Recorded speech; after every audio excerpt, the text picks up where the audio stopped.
I look for a cardiologist in a given city, given zip code. I turn to Health Corum. You give that cardiologist a star rating. Why is your approach so different? Yeah, so it is kind of a paradigm shift from that ratings and reviews style of scoring, which I think works really well in consumer goods and restaurants. Healthcare is different because while I think the kind of style of how a provider interacts with their patients and the bedside manner plays a role, the utmost importance is, are they delivering care that's effective, delivering high quality outcomes at a fair value? And that's what we measure.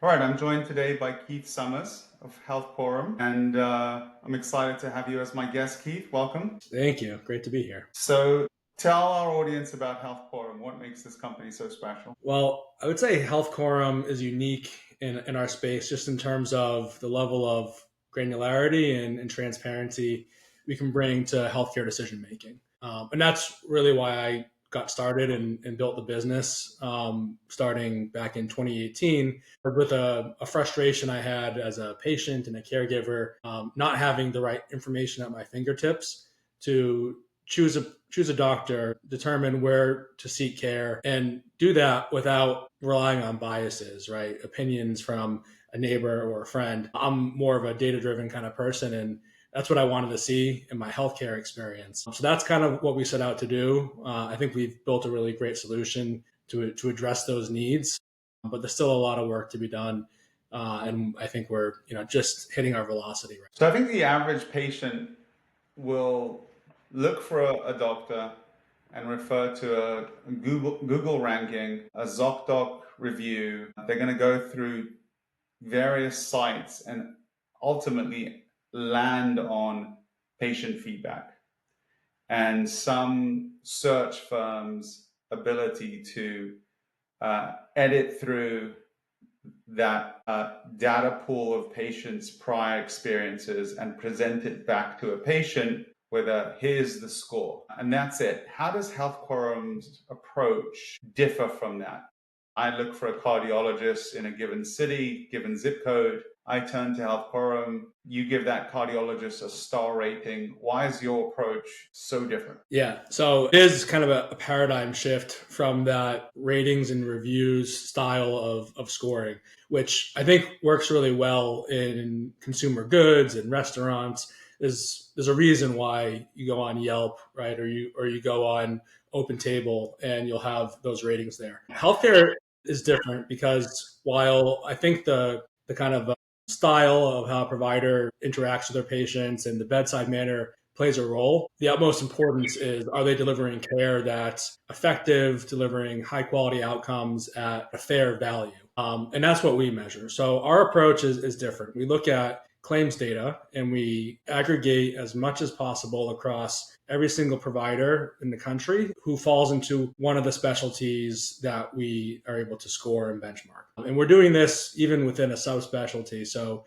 for instance, in orthopedics, we'll have a peer group that people are only compared to orthopedic spine surgeons and hip surgeons. And then there's a separate group for those that do a combination of hips and knees. So it's very granular in that sense. And ultimately what we can see is what's actually happening in the data. What are the outcomes? Are they doing things that are appropriate? And ultimately, are there positive outcomes on the cost of care side, as well as, is the patient healthy at the end of all this? So that's how we go about it. And we try to make it as fair and unbiased a comparison as possible. Something that you can point to and drill into the data and say, yeah, this makes sense. And here's why. For the best end user, as soon as you reference cost of care, my mind starts to wander towards payers and away from patients. Even though it shouldn't, in a well-functioning system, our patients should be just as interested in cost as all the other stakeholders. But it leads me to the question, who's the end user here that you're trying to solve for? Great question. So I think the goal is to disseminate this information for better decision-making across various personas. And that can be the patient, and they're interested in having the best outcome. They're interested in what their out-of-pocket is going to be, what their deductibles and copays might be. Mm-hmm. But the payer, the health plan, or the self-funded employer is on the hook for how that patient interacts with the healthcare system. And so we are selling into the health plans, the payers, the large kind of healthcare entities, and those that participate as a risk-bearing entity in the system. And it's in their best interest to make sure that the patients are finding the right care and seeing the right providers. And it has that right balance of the cost of care, but also the outcomes. The appropriateness of care is kind of something that's often overlooked. But just because something had a positive outcome doesn't mean it was necessary to begin with. And so if we were to paint a circle, just sticking with the question for a second, a pie chart of your end users, break down for me the percentages and type of user.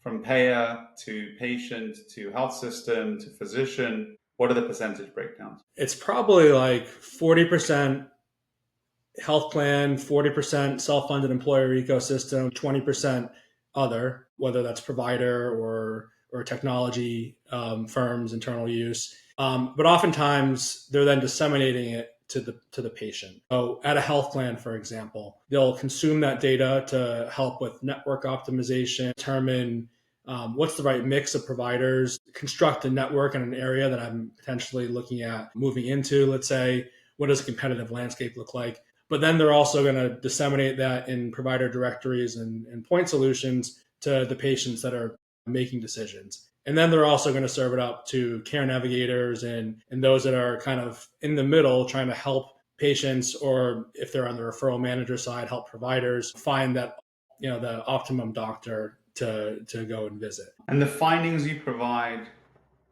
are offered to actual providers as a means for them to learn about themselves, the benchmarking that they're facing, and react accordingly.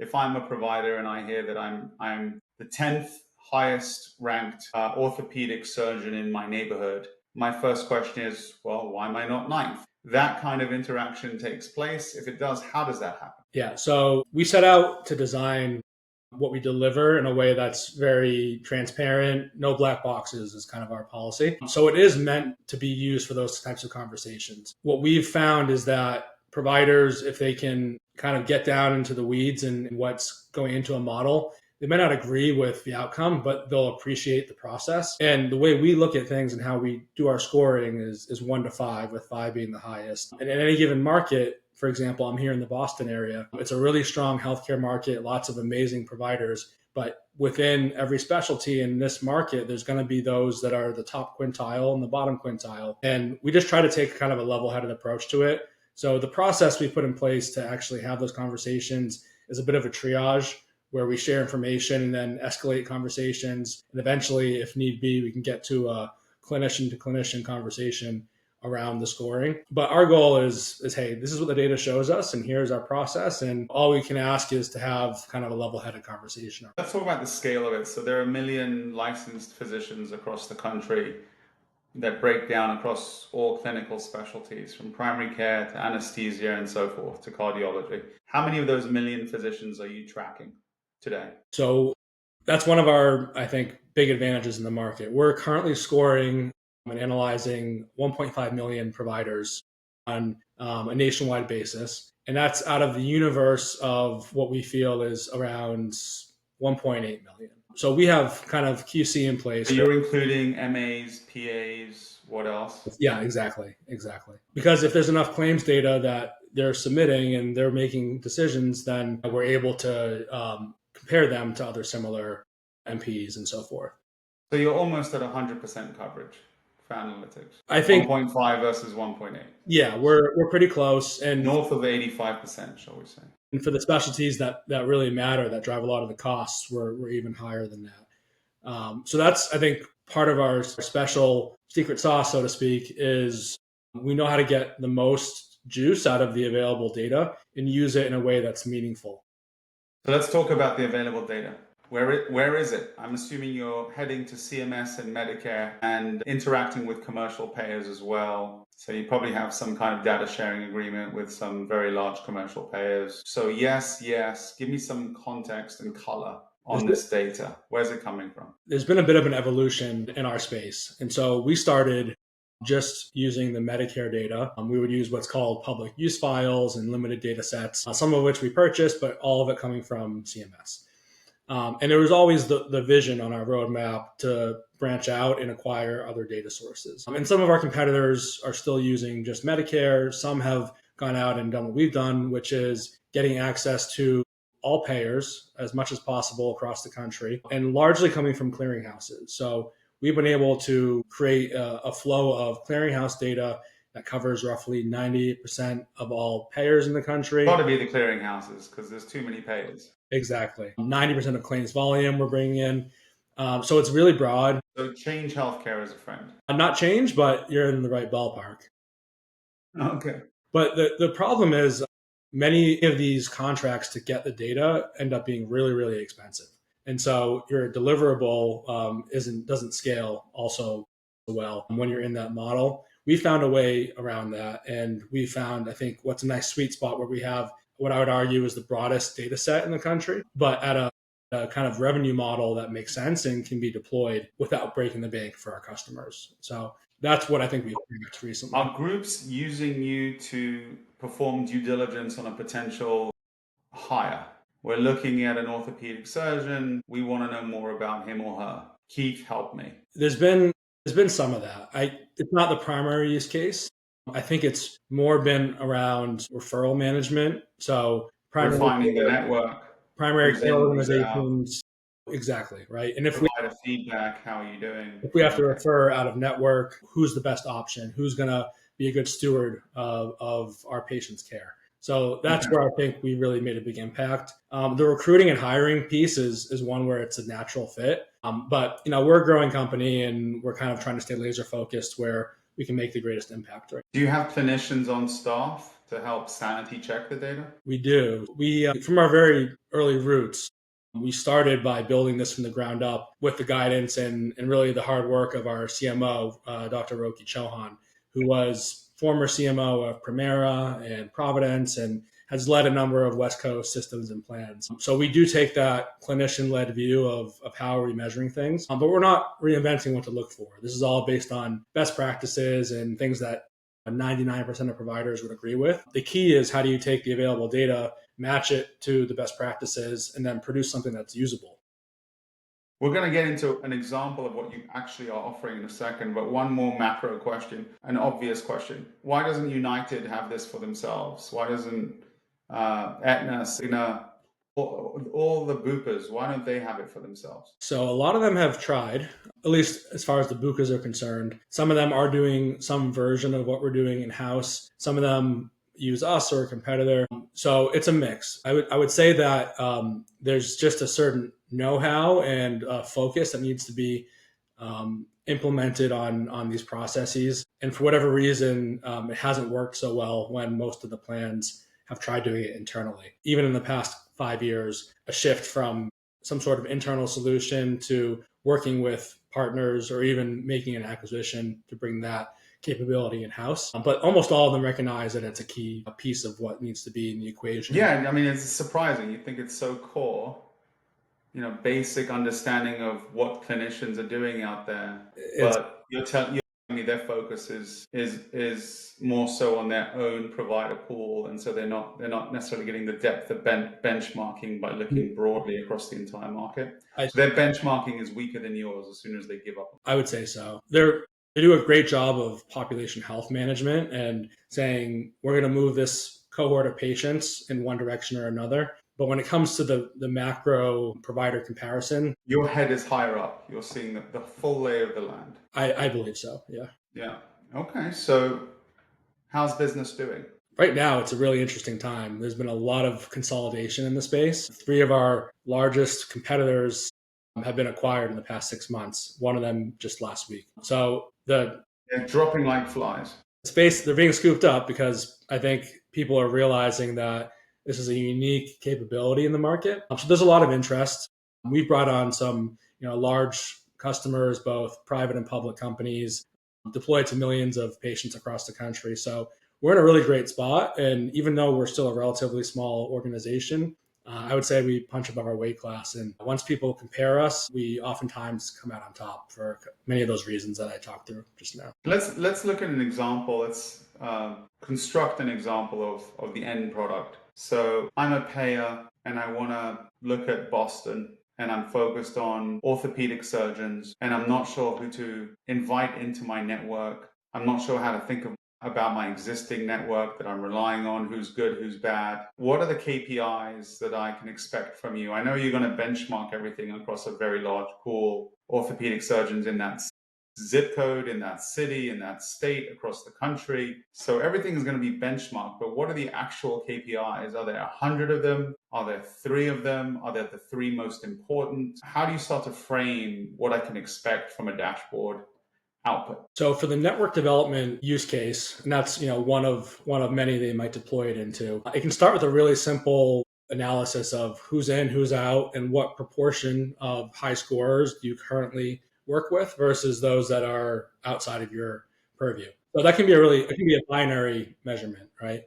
And then we can let's assume that I'm only with 50% of the high scorers, and I turn to you and I say, well, wait a second, what makes a high scorer a high scorer? So then we can get into specific metrics, and we can say, out of the providers that you're not working with today, this cohort of high scoring orthopedic surgeons that specialize in hips have a better referral rate to the right facilities if they have to, make a judgment call and send a patient somewhere else. They have a lesser proportion of unnecessary imagings that they need to do relative to their peers after all the risk adjustment. They're having better outcomes, metrics around readmissions and complications and adverse events. Okay, so even in those 3 KPIs, decision-making regarding referrals is important. Quality outcome measured based on readmissions, right? So call it errors or adverse outcomes. Those seem pretty straightforward to measure. What was the second? I think I mentioned complications, adverse events. And many of those are on like the outcome side of things. Okay, so just keep going. What else are you measuring? And then appropriateness is the other domain. So we're looking specifically at, are you accelerating to potentially harmful, unnecessary treatments, prescriptions, et cetera, at a greater velocity than your peers? And if you are, then we're seeing you as an outlier across some of those metrics. So it can be even something as simple as the ratio of decompressions to fusions in spinal surgery, for example. What if there are mitigating factors that explain that? A unique demographic. So that's where we start. My patient base is average 40% obese, yours is 20%. Now, how does that influence a score like that? So that's the very first thing that you need to do, right? Is you have to account for the patient population being treated. So we're implementing a risk adjustment process that actually looks at the patient panel of that individual relative to the peer group. And we're incorporating that. So everyone's being compared on a adjusted benchmark basis. That's right.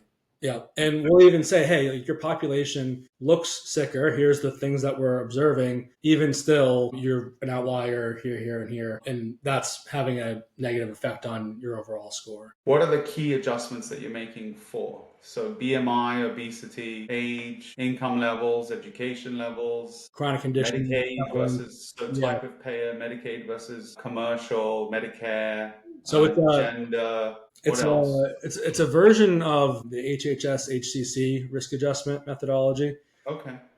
So it's something that's deployed in Medicare, and then we've taken the model and adapted it to be used for the other lines of business as well. Okay. So you're really looking for a value-based care evaluation, right? How much value is in the care?